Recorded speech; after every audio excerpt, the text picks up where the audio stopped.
Welcome to At Issue. My name is H. Wayne Wilson. Thank you so much for being with us. On February 17th, Bob Michel passed away at the age of 93 in Arlington, Virginia.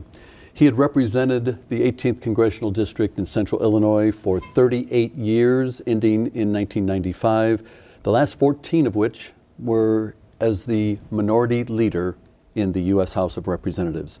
To discuss Bob Michel's life and his commitment and his contributions, we have two people who know him the best. Frank Mackaman is with us. Frank is with the Dirksen Congressional Center. Thank you for being with us. Yes. And the center houses the Bob Michel papers. That's correct, yes. And also with us is the man who succeeded him in Congress and who was his chief of staff for the last 8 years, is that right? 4 years. The last 4 years. Ray LaHood is with us, and Ray is the former Secretary of Transportation and served as the congressman from the same district as Bob Michel. So thank you for being with us. Thank you. Let's start with the early years, just so that people understand some of the things that influenced him early on. And I'd like to start maybe with Ray, if you could reflect something about his family life, how he was raised, etc. And then maybe you could join in, Frank, with some military service, etc. Well, Bob grew up in Peoria. He grew up sort of in the West Peoria area. His father was a tool and die maker at Keystone. His mother was a homemaker and also raised 3 children, Bob and his twin sisters, and they went to public schools in Peoria. Bob was very proud to have been a graduate of Peoria High School. All 4 of his children went to Peoria High School. Growing up in Peoria, he learned some very good Midwestern values from his parents. He was raised in the Apostolic Christian Church, delivered papers as a young boy, and really just grew up in what we would call the all-American family, if you will. Hard work and faith in God and just doing the right thing. And he was always very proud of his parents, his father immigrated here from France and his mother was of German descent. One of the early successes for Bob Michel was he was the marble champion at White School, if I recall correctly. Yeah, that's right. They called him Knicks back then, I guess. So at any rate, let's continue the conversation. He graduated from Bradley, but before he had gone to Bradley and then the war intervened. But he was an apostolic Christian. Yes. He attended Bradley for a semester and then enlisted in the Army, was a combat infantryman, went to France and was D-Day +4, so landed in France 4 days after D-Day, fought through Western Europe, was wounded at the Battle of the Bulge fairly severely. As a result, he's a decorated war veteran. That experience in military service had a profound effect later in life, and perhaps we can talk about that. And then the next bit of luck occurred when he returns to Bradley, and as he's nearing the end of his career at Bradley, the president of the university, David Owen, calls him in and said, what do you plan to do, Bob? Bob said, gosh, I haven't really thought about it, probably sell insurance. The president said, Harold Velde, the congressman from our district, a Pekinite, needs a man Friday. I'd like you to go down and interview for that job. Bob did, got the job, and that started him on his political path. One other important thing happened at Bradley. He was in the choir, etc., and he met his future wife. Bob and Bradley are synonymous. Bob has had a great affection for Bradley University because it's where he got his education, and it's also where he met Corinne, the love of his life.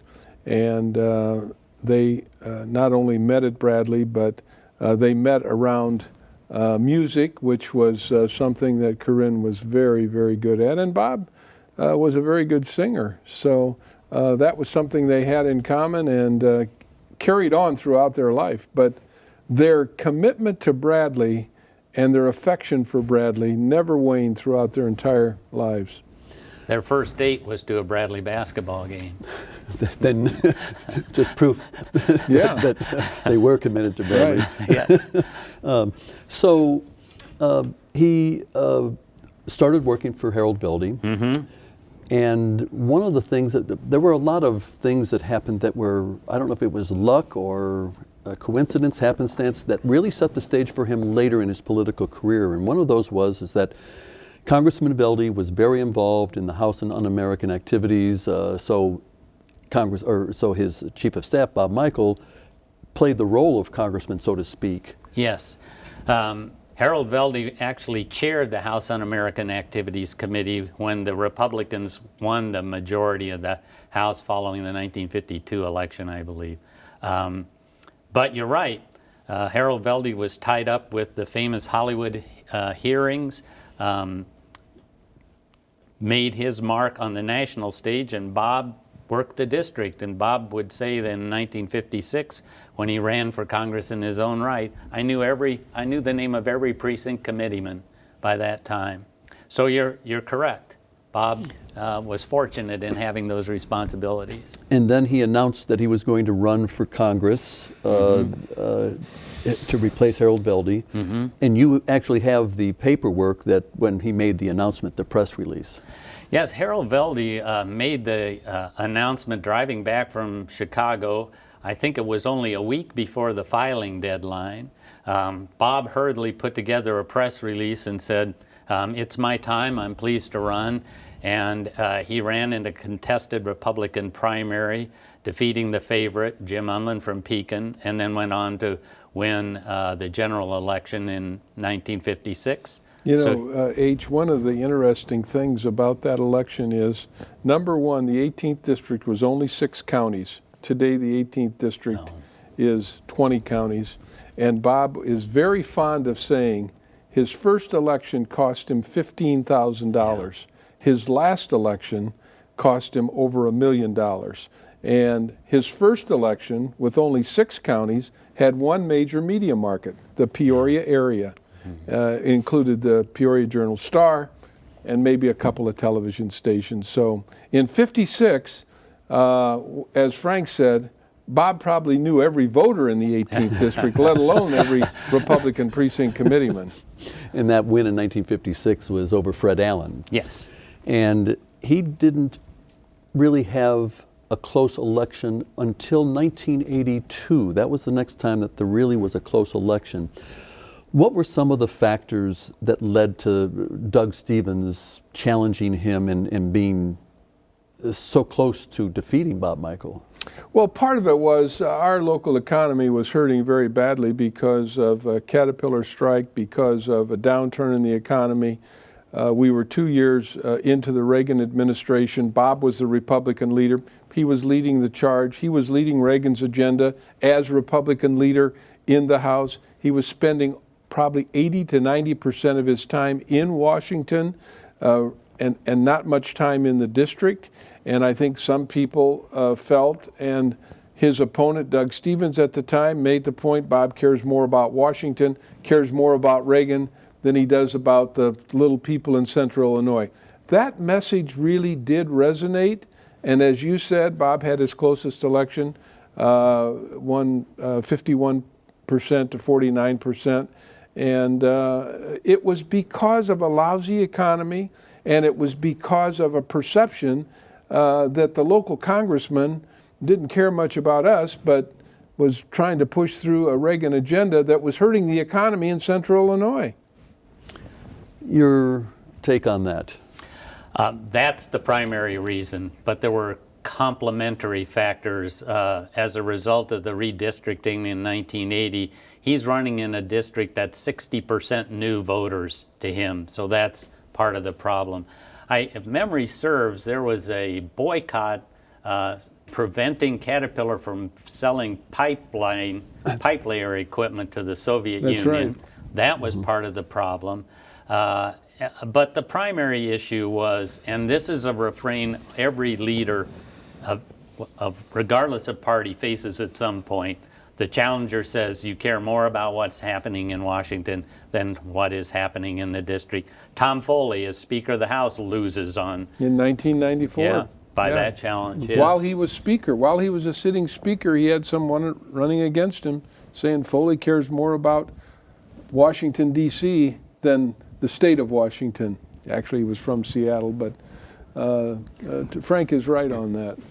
So there was a transformation then in terms of how, at least the perception of what the message that Congressman Michael wanted to get across after the 1982 election? There was, H. I was brought on board as his district assistant, and Bob instructed us, myself and Craig Finley, who was also brought on, a former state rep from the southern part of the district. Bob had an office in Peoria, but he opened an office in Springfield and opened an office in Jacksonville.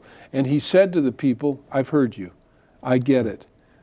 We're going to have people like Ray LaHood and Craig Finley and myself back here a lot more, listening to you all a lot more, paying a lot more attention to the district.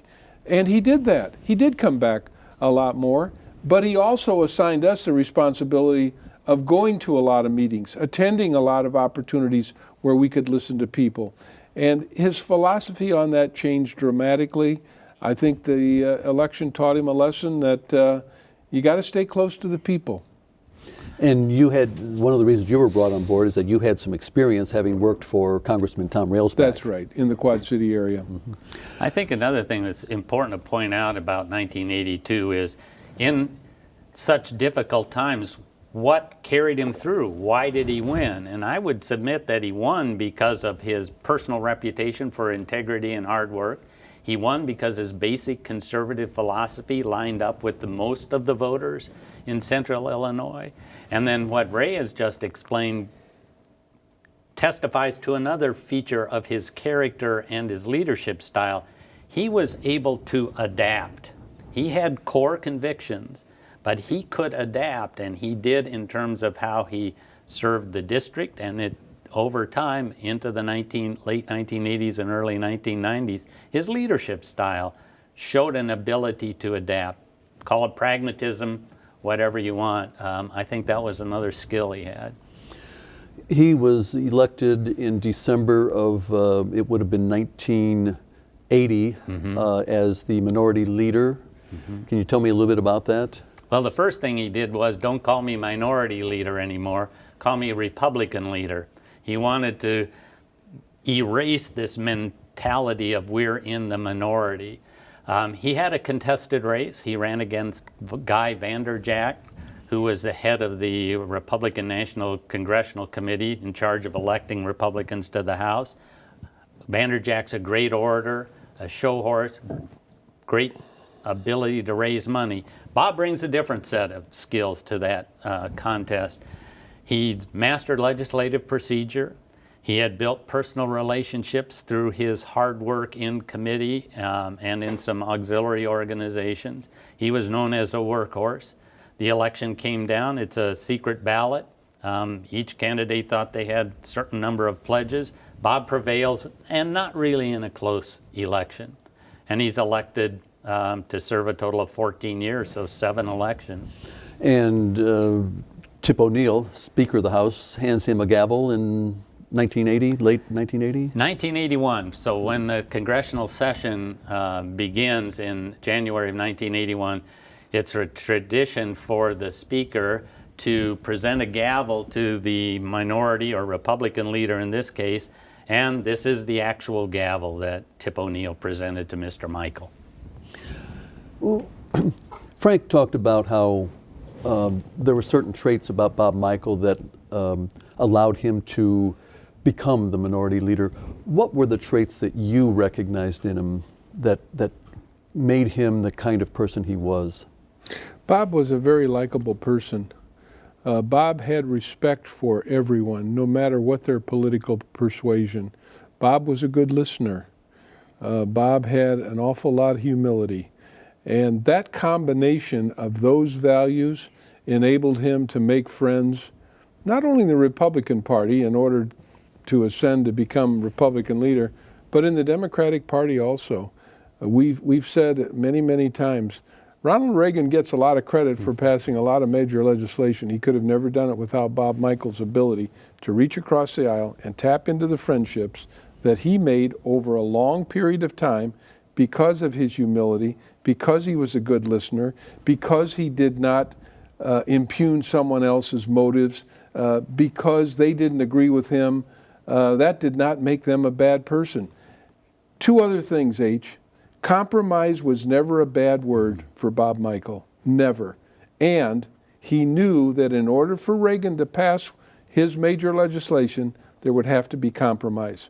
Compromise and the ability to really work with people on the other side of the aisle and bipartisanship played a huge role in Bob Michel's ability to push through Reagan's agenda and become one of the most successful Republican leaders in the history of the House. And that was important because how many seats short was he in terms of the Democrats had the advantage? Right. The Republicans held 192 seats in 1981 and 1982 when Reaganomics is being proposed as the president's economic program. So Mr. Michel had to attract about 26 Democrats to join the Republican minority. And that's not an easy thing to do. And don't undersell the challenge of keeping the Republican Party together. There are factions in the Republican Party he has to answer to. And he was very effective for the reasons Ray mentioned in getting those 26 Democrats to come across and support the president's program. Before I forget, I want to show one more artifact that you brought in, an item that you have, and that is his first license plate. Yes. Now, congressmen had their own license plates, is that right, Ray? That's right. And even back in 1957, that was the 85th Congress. And is there some significance to House 423? Is that a number that was? Yes. Go ahead. Yeah, no, go ahead. No, please. Well, I'd say by way of context that when the Michels sold their home in Peoria, one of my responsibilities was to go help pack up the house. And we walked out into the garage, and Mr. Michel has stacks of license plates. And we have all of his license plates from the Illinois plates to his congressional plates going from 1957 all the way through to when they sold their home here. So I assume, Ray, that's his house office building That number. is his number of seniority. 435 right? in the House. When he was first elected, that was the number they assigned to him. Of the number of people in his class, he ended up 423. When he became, when you become Speaker, you get a plate that says H1. When he was elected leader, he gets a plate that says H2. Interesting. I did not know that. That's fascinating. That signifies the seniority. But he was elected president of the freshman class of 1957. That's correct. And he described the reason as he had been a staff member. He knew the ropes. So he would tell incoming freshmen, now here's an office that you don't want, here's an office that you do, here are the best places to park, the best places to eat. So this geniality stood him well, and he was elected to represent his class. As we look back, 38 years is a long time in serving in Congress. How would you describe his legacy? Well, there's many different ways to describe it in terms of the staff. Having been a staffer for 8 years, Bob treated his staff like they were his family. So he was a mentor to every staff person. He cared about every staff person, from the person that answered the phone to the person that helped him write legislation. We all felt like we were part of the Bob Michel family. So from that point of view, just, a tremendous human being, just a very, very decent fella. I think as a politician, extraordinary. A mentor to other people who wanted to get into politics, a mentor to people by the example of the hard work that he did while he was a legislator and the work that he did in the district.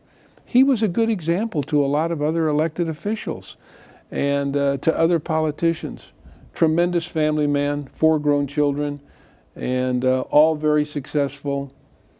He and Corinne, I think, could be characterized as the all-American family. They raised their children in Central Illinois, and we're very proud of that. And so there's many different legacies for Bob Michel, but as a citizen of Central Illinois and a citizen of America, a great human being. What can you add in terms of legacy of Bob Michael? I think Ray has stated eloquently. I would only add that he showed that there is a way to make America's governing institutions work. So if you have integrity, if you have a work ethic, if you're careful about building personal relationships and you respect democracy and understand that democracy welcomes disagreements, but they don't have to be personal, that the institutions can work for the country. Keep in mind, he served during Vietnam War protests, during the Civil Rights Movement. So that period of time was not without controversy. And I would also say that he represented a brand of conservatism that's probably out of fashion today. But he had a set of core beliefs. They were conservative. He was proud of it. He had a clear vision for what that meant and how you would translate that into public policy.